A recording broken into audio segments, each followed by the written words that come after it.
collega's. Again, Michael Boots, co-founder and CEO of Vertono. The next guest, our final guest in this seminar on ramping up renewable fuels, is Mr. Joey van Elswijk, who is Commercial Manager Renewable Fuels at the Port of Amsterdam. The Port of Amsterdam has decided in its strategic plan to become a nodal point in the global circular economy, and it has also decided to attract as much as possible all kinds of firms, companies working on sustainable fuels. It's our pleasure to invite Joey van Elswijk to present what the Port of Amsterdam is doing and how it is doing so. Thanks, John. Thanks for the kind introduction and for the invite to speak to the audience today. I hope my screen is visible from yes, the moment. It is. And you are able and you to are hear audible. All right. Yeah, thanks for the introduction. Before I rush slides, I would like to tell you a bit more about our vision and ambition to become a home for renewable fuels, and how we would like to ramp up and accelerate also how Eric already told the transition to renewable and low carbon fuels from our side. Because it might be a bit contradictory here, the Port of Amsterdam at the moment is still also a very fossil-based port. That also coincides with the images and the graphs Eric showed you today. At this moment onwards, we're still hosting and managing a large flows of fossil fuels in our port. I guess this year it is estimated to be around 40 million tons of liquid fossil fuels and possibly also 10 million tons of coals. So how can we claim as a Port of Amsterdam to be a home for renewable fuels and to lead the way actually to the transition to low carbon fuels? And that's a bit where I would like to dive into together with you, how we can make this shift and this flip this coin, because that's a very big challenge also for us as a port. So for the ones who doesn't know the Port of Amsterdam, we are a true multi-purpose port, and we host various activities and various commodities within our port. We are big in, for instance, handling and processing a lot of soft commodities like cocoa and coffee. We are big in storing, handling, and blending liquid fuels, especially gasoline, diesel, kerosene. We host more than 6 million cubical meters of storage capacity within our port. And we are growing in the production facilities of fuels and chemicals as well. But all in all, we are a true multi-purpose port with various activities and commodities that are hosted in our port. That is reflected in these figures. We are in total the fourth port of Northwestern Europe, handling more than 80 million tons in a regular non-COVID year every year, hosting more than 8,000 seagoing vessels and 30,000 inland shipping calls. So we are quite a big port, and that is also reflected in the employment within our port area that holds for employees for more than 70,000 people. And it is partially indeed our ambition, as John already told, to become a front runner in the energy transition.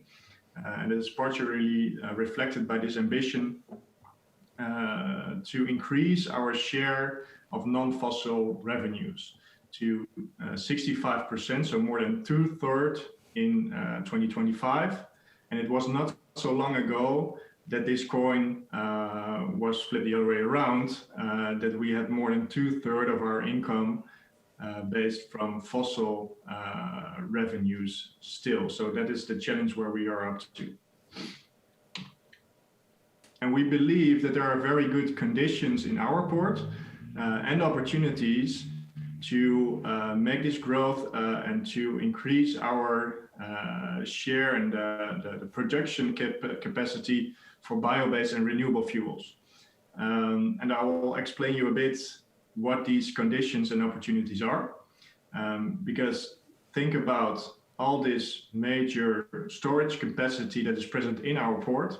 There are more than 6 large storage terminals present, and they have the knowledge, the infrastructure to store, blend, import and export fuels to all worldwide markets, and they have all the links with the major trading houses.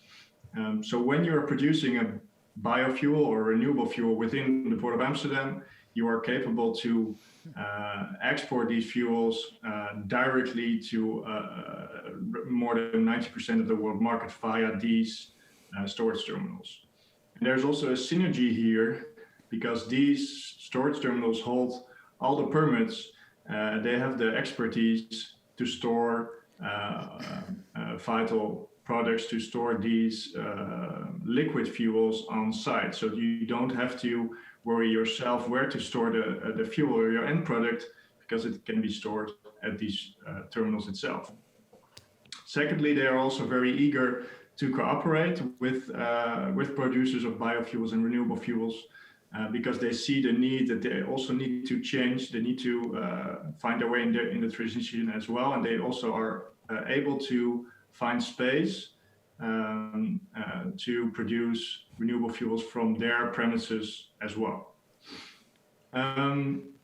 Secondly, we have major dry bulk terminals present in our port as well.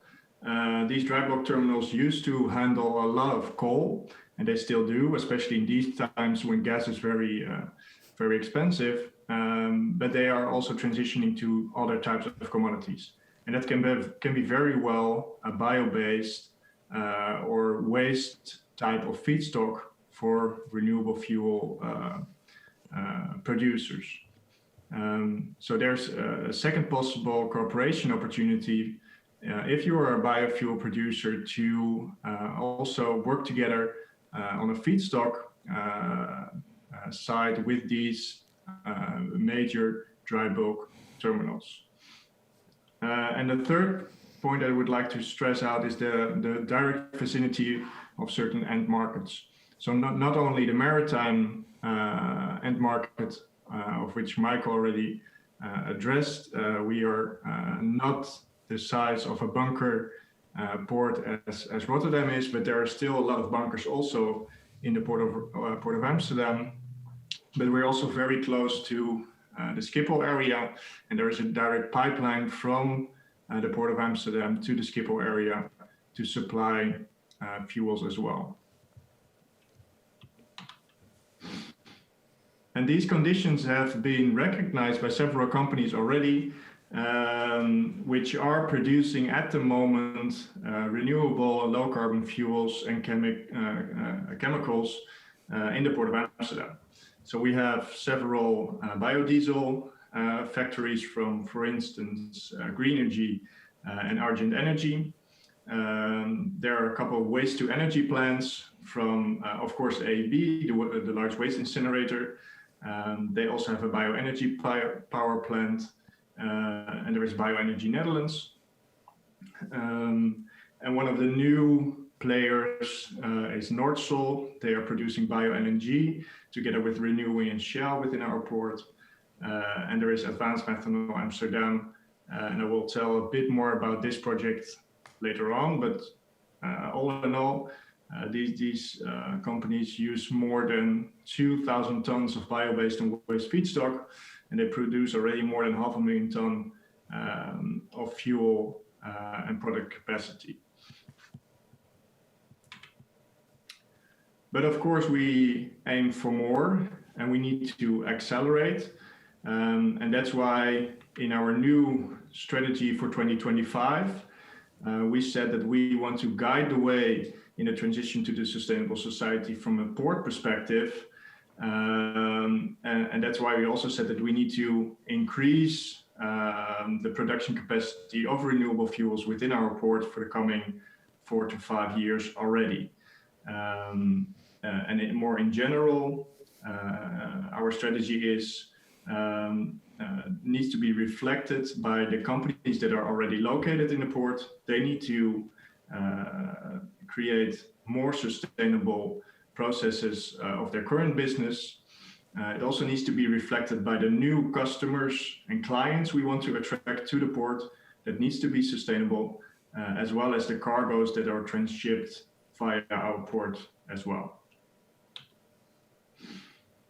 So that's easier said than done, and we also acknowledge, and that's also why I like the presentation, or at least the talk with Michael just now, because it can be very difficult from a producer perspective. Although the market conditions are favorable at the moment, and the RED 2 and 3 are promising, it is very challenging to indeed construct, build, and develop a biorefinery in the end.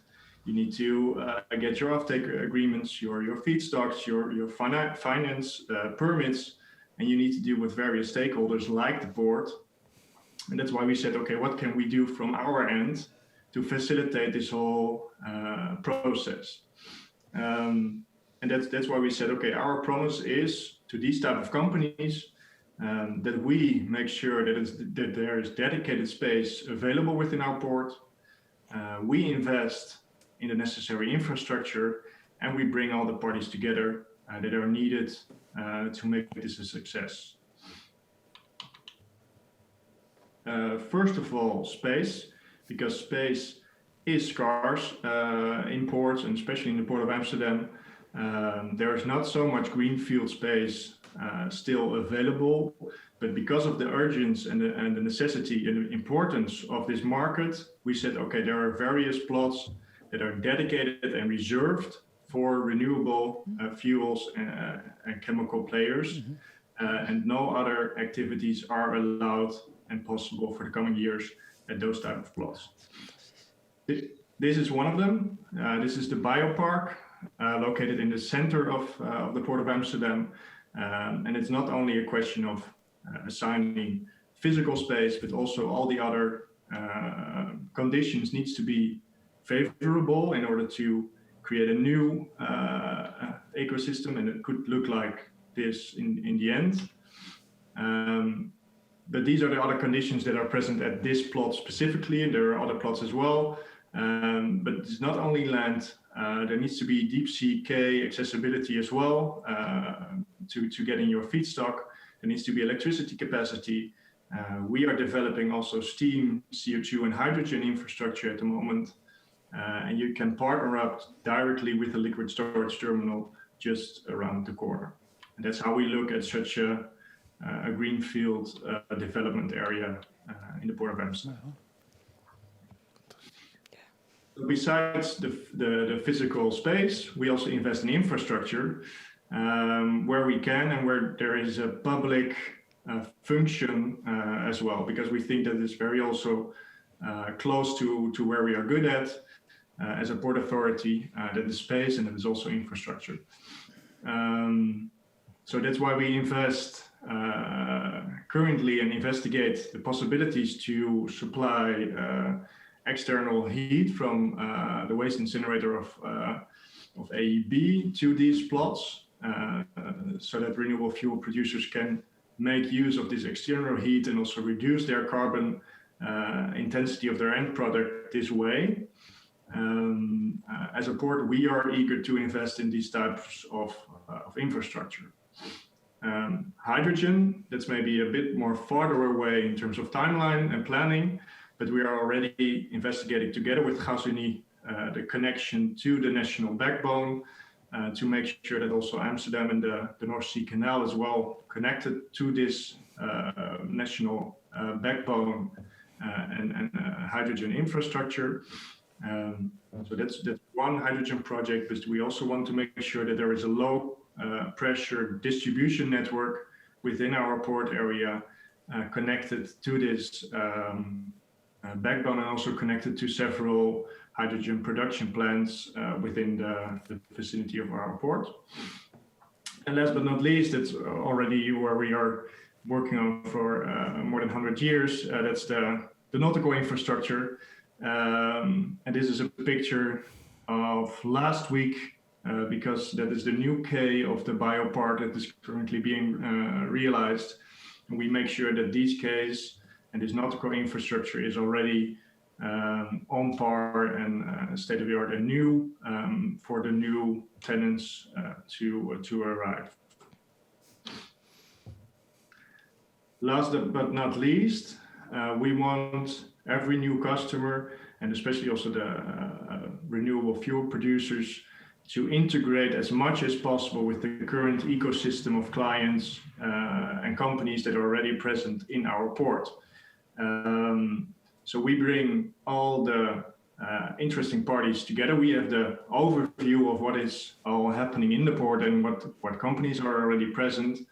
But we want to make sure that you are able to work together with feedstock suppliers, with parties active in handling and storing your feedstock or your end product, with parties that are able to finance or invest also in projects and companies.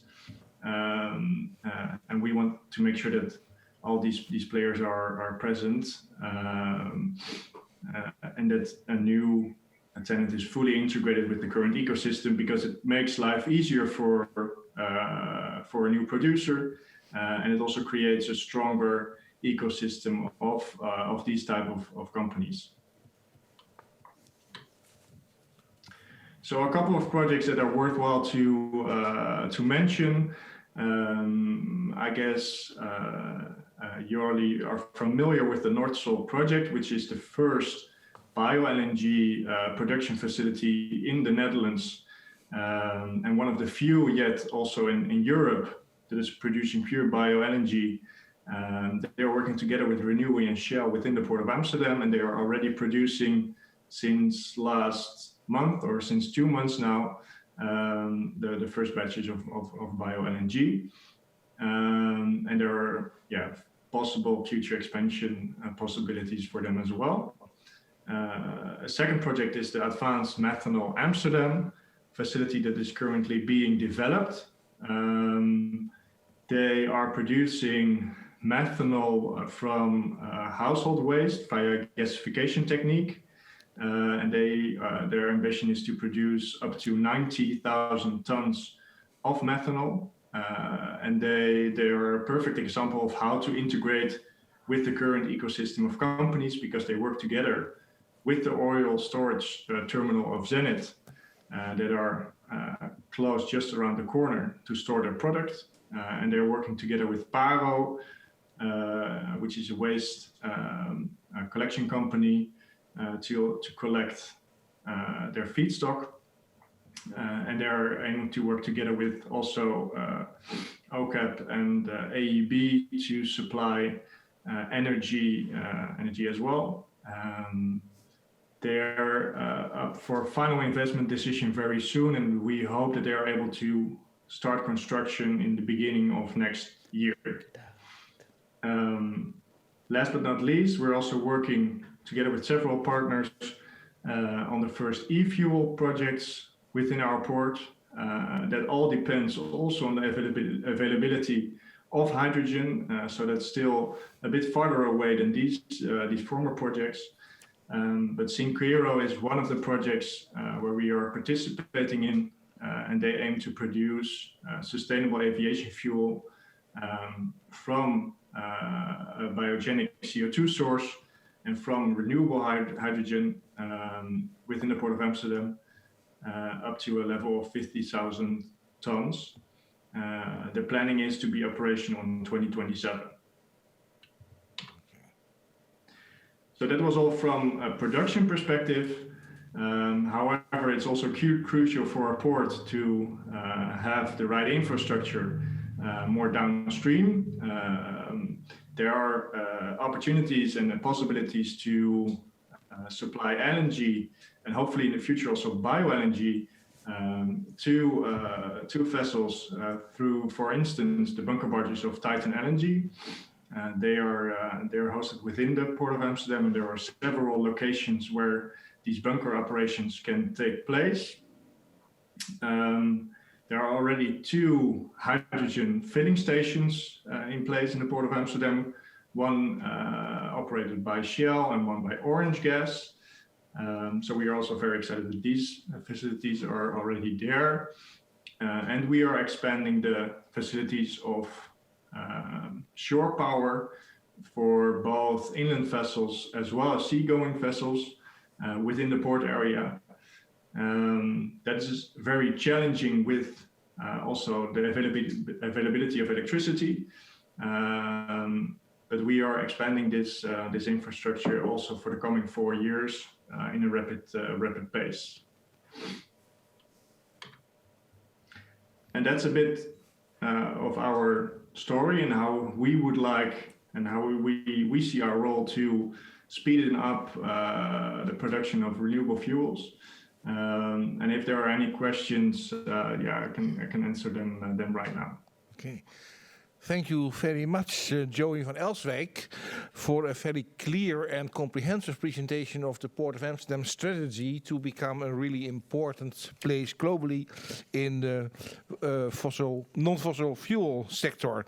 There are, I think, 2 questions from the audience hitherto. Maybe I can ask one question before we go to them, and that is, given the comprehensiveness of your strategy and the level of your ambitions, you must face some ambitions in speeding up. So what is 1 or 2 main difficulties you are facing, and whom would you need to deal with that difficulty? Yeah. There are many challenges, of course, but maybe 2 to highlight. If you talk about speeding up, then it can be very difficult for companies that are willing to produce renewable fuels, that they need to cope with also, of course, with the permitting agencies, and that is very crucial because the permits needs to be sound, and the process also needs to be sound, safe, and sustainable. But at the moment, all these technologies and new players are also new for the permitting agencies. And I see an opportunity for a smoother process over there, because it takes a lot of time, usually could take a lot of time, because also these processes are new for them as well. So I hope they are also eager to work together with